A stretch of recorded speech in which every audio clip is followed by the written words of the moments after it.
Hello and welcome to my tutorial on electronic configurations. Today's learning objective is to work out the electronic configurations or electronic structure of the first 20 elements of the periodic table. In other words, how do we take the data from the periodic table and use it to produce a diagram like this one here? So it's really important you understand why elements are arranged in the way that they are in the periodic table. So first of all, we're going to look at groups. So you can see that's group 1, that's group 2, group 3, group 4, group 5, group 6, group 7, group 0, and the transition metals. Today, we're not going to be looking at transition metals, but we are going to be looking at group 1 through to group 0. Now, what's important about a group? Well, elements are arranged in groups according to how they react. So all the elements in group 1 have similar chemical properties. In other words, they react in a very similar way. And that's the same for all the other groups. So elements in a group have similar chemical properties, so react in similar ways. Now, there's a reason for this, and it's related to the electronic structure. The group number determines the number of electrons in the outer shell. So all elements in group 1 have 1 electron in their outer shell. Group 2 have 2 electrons in their outer shell. Group 3 have 3, group 4 have 4, group 5 have 5, group 6 have 6, group 7 have 7 electrons in their outer shell. And then group 0 are called group 0 because they have a full outer shell. So the other thing that we need to look at is the horizontal rows. And these are called periods. And we can see here that period 1 only contains hydrogen and helium, whereas period 2 contains lithium, beryllium, boron, carbon, nitrogen, oxygen, fluorine, and neon. And it's a period number that determines the number of shells an atom has. And again, this is really important when we're looking at electronic configurations. So the period number tells you the number of shells. So lithium here is in period 2, so it has 2 shells. Potassium is in period 4, so it would have 4 shells. Helium is in period 1, so it would have 1 shell. So the 2 rules that I'd like you to remember for today's tutorial are the group number tells you the number of electrons in the outer shell, and the period number tells you the number of shells. And these 2 rules will really help you when it comes to electronic configurations. So when we look at the periodic table and we see the numbers given for each element, what do they mean? So the bigger of the 2 numbers, well, with the exception of hydrogen, because hydrogen, both numbers are the same, the bigger of the 2 numbers is known as the relative atomic mass. And this is the number of protons added to the number of neutrons. Elements also have an atomic symbol. and they also have an atomic number, sometimes known as a proton number. And the atomic number is a number of protons or the number of electrons. And it's the atomic number that we're going to be concentrating on today because we're doing a tutorial on electronic configurations. So the atomic number will tell us the number of electrons for the particular element we're dealing with. So if we take lithium, we can see that lithium, its atomic number shows us that it has 3 protons and 3 electrons. And then you can see the relative atomic mass of 7. Well, because we know that the relative atomic mass is a number of protons added to neutrons, if we know from the atomic number that it has 3 protons, then 7 minus 3 is 4 neutrons. So you can see from this diagram that lithium has 3 electrons, it has 4 neutrons, and it has 3 protons. And this information comes from the data in the periodic table. So if we just look at the structure of an atom, we can see that this nucleus is the centre of the atom, and it contains protons and neutrons. And the mass of the atom is concentrated here in the nucleus. The nucleus has a positive charge because of the protons. Neutrons do not have a charge, they're neutral. So the protons give the positive charge.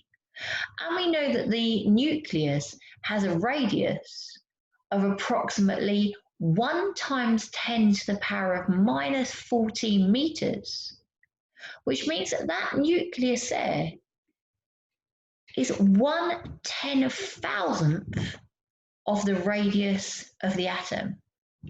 So it's a bit like having a football stadium as an atom, and the football itself would be the nucleus. It would be tiny in comparison to the atom as a whole.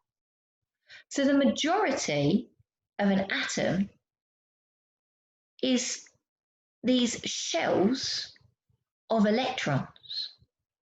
And that's what we're going to be looking at in today's tutorial. So what do we know about electrons? Well, firstly, they move around the nucleus in shells. They're negatively charged. They have a tiny mass, almost 2,000 times smaller than a proton or neutron. So if we were to say a proton or a neutron were 1, an electron would be 0.0005. So that's why we don't include electrons in the relative atomic mass, because their mass is negligible in comparison to the mass of the protons and neutrons. And it's actually the volume of their orbits that determines the size of an atom. So although these tiny electrons, they're really, really tiny, they cover a lot of space. So as we said before, the nucleus is only 1/10,000th of the radius of an atom, and the rest of the space is occupied by the orbiting electrons. And why do we study electronic configurations? It's because it's how the electrons occupy shells around the nucleus, which actually determines how elements react. So, to work out the electronic configuration or the electronic structure of an atom, there are rules that you need to follow. The first one is electrons always occupy shells.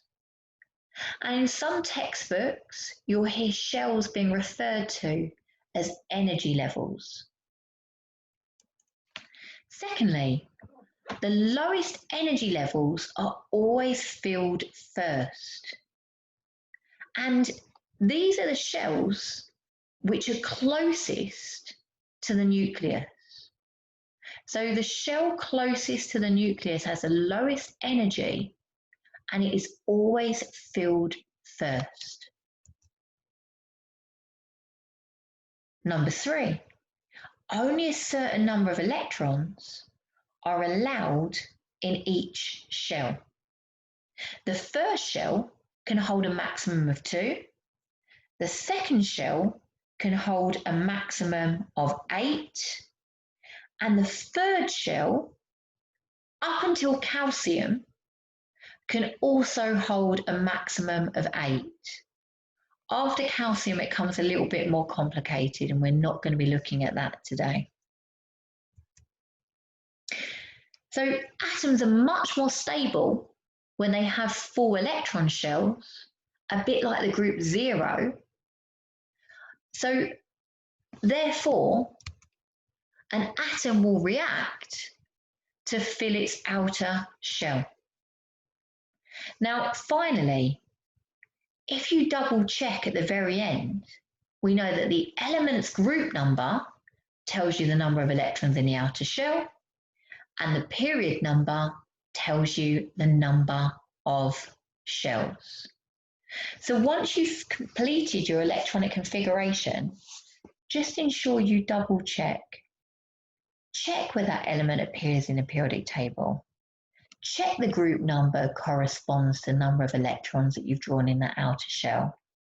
Check that the period number corresponds to the number of shells that you've drawn. So if we go for a worked example, what is the electronic structure of sodium? So sodium's atomic number is 11. This means it has 11 protons, but more importantly for today's tutorial, we know that it must have 11 electrons. So we follow the electron shell rules. The first shell is filled first, and it can take a maximum of 2 electrons. Then the second shell is filled, and it can only take 8 electrons. 8's a maximum. So we know that there's 11 electrons in total, and so far we've used 10 of them. So the third shell is then filled, and although it can take a maximum of 8 electrons, because we only have 1 electron left, the third shell is partly filled. So we can see 2 in the first shell, 8 in the second shell, and then 1 in the third shell. Now, electronic configurations can be shown as diagrams just like this one, or alternatively, they can be shown as numbers like this. So 2 in the first shell, 8 in the second shell, 1 in the third shell. So there are 2 alternative ways of showing the electronic structure or electronic configuration of an atom. So if you have the ability to do this on your computer, I'd recommend that you pause this tutorial and you screenshot this slide and then print it and then try and complete it yourself. What I would like you to do is use the rules to work out the electronic structures of the first 20 elements of the periodic table. Now, what I've given you is I've given you the element symbol and atomic number only. And I've completed sodium for you to show you how to do it for all the others. So if you pause your video, and then if you can print this screen, that's ideal. If you can't, you can always draw it out on a piece of paper and attempt to do it.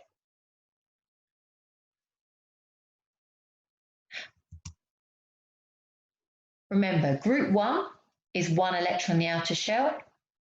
Period 3 is 3 shells.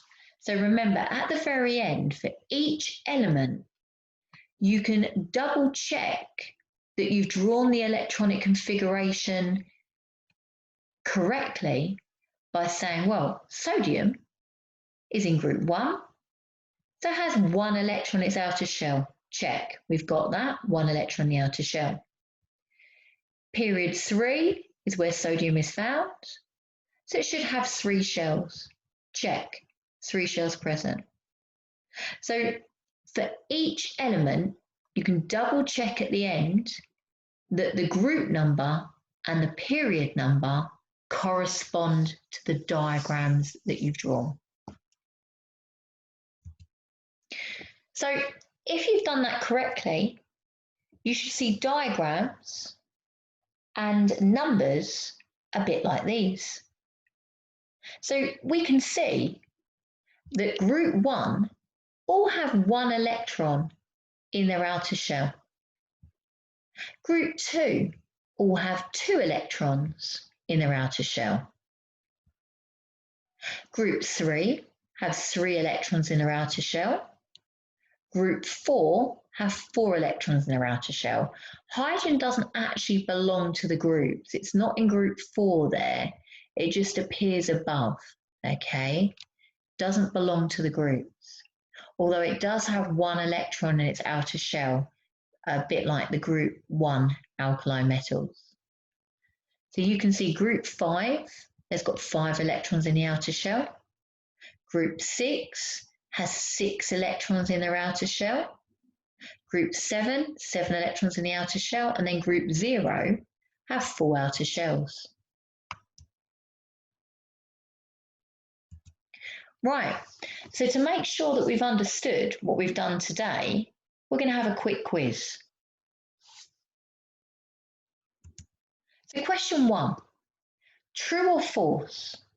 Electrons always occupy shells, sometimes called energy levels.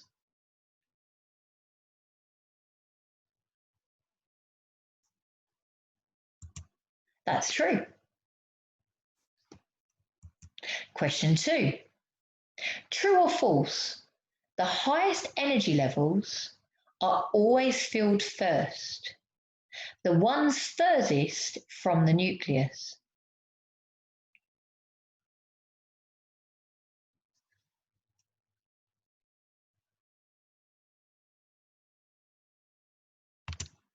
B, that's false. The lowest energy levels are always filled first, and they're the ones closest to the nucleus. Question 3, true or false? Only a certain number of electrons are allowed in each shell. The first shell holds 2, maximum. The second shell can hold a maximum of 8. And the third shell can hold a maximum of 8 up until calcium, and then it becomes a bit more complicated. True or false?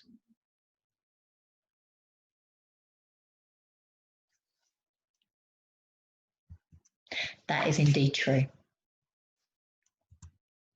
Question 4, true or false? The group number tells you the number of electron shells or energy levels.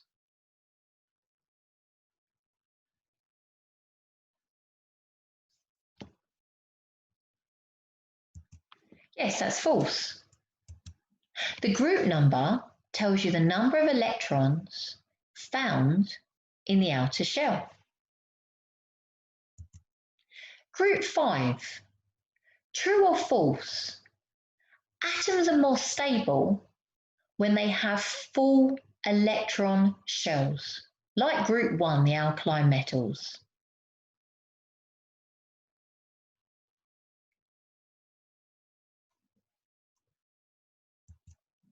That is indeed false. Atoms are more stable indeed when they have full electron shells, but like group 0, the noble gases. Group 1 only have 1 electron in their outer shell. They're not stable at all. Question 6. True or false? The period number tells you the number of electron shells or energy levels.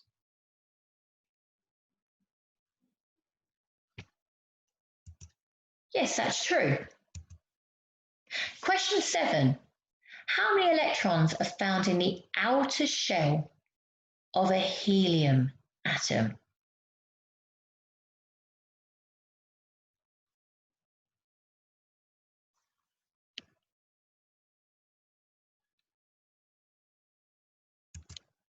Right, that's right, there's 2. And the reason for that is because helium has only got 2 electrons, so it only actually has 1 shell. And that shell is full because it has 2 electrons. Helium's a noble gas, group 0. It has a full outer shell. Question 8. Give the electronic configuration or the electronic structure of aluminium, atomic number 13.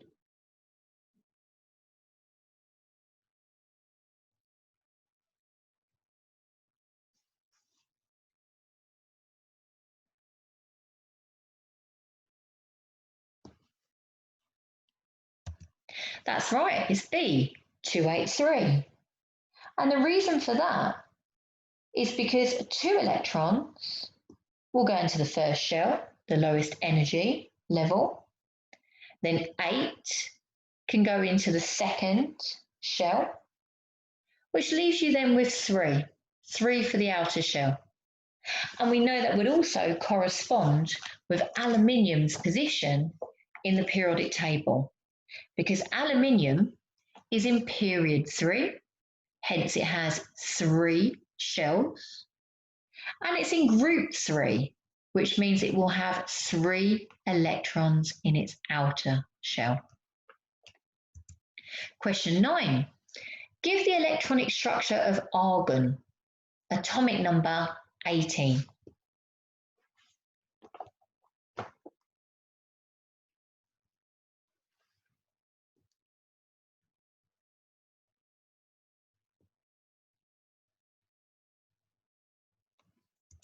That's right, the answer's A, 288. That's 2 electrons in the first shell, 8 in the second shell, and 8 in the third and final shell. So you can see 2 plus 8 plus 8 is 18. It's a noble gas, so it's got a full outer shell. We can also compare that with the periodic table because we know that argon is in group 0, so it has a full outer shell, and it's in period 3, which means it has 3 shells, and that just confirms that the electronic configuration is 288. 3 shells, period 3, and group 0 because it has a full outer shell. Question 10. Identify the correct electronic configuration of neon.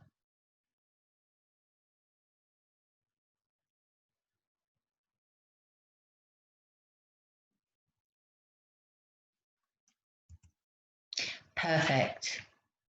2,8. And what is important to recognise is when we do electronic configurations, we look at the atomic number, which is the smaller of the 2 numbers, because that will tell us the number of electrons. So we have 10 electrons.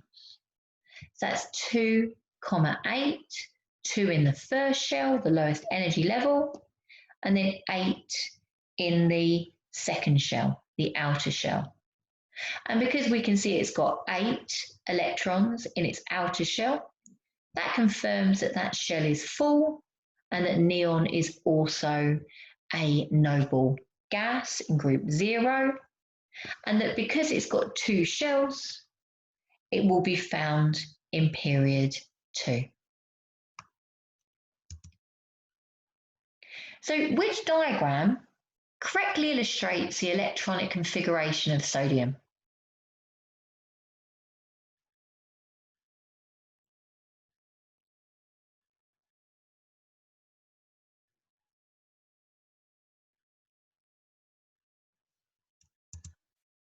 Right, perfect. D. That's because the atomic number tells us that it has 11 electrons, 2 in the first shell, 8 in the second shell, and then 1 in the outer shell, the third shell. And again, we know that sodium is in group 1, so it has 1 electron in its outer shell. And we know that sodium is in period 3, and the period 3 tells us it has 3 shells of electrons. So thank you for listening to today's tutorial. If you have any further questions, please add them to the comment section below. Take care.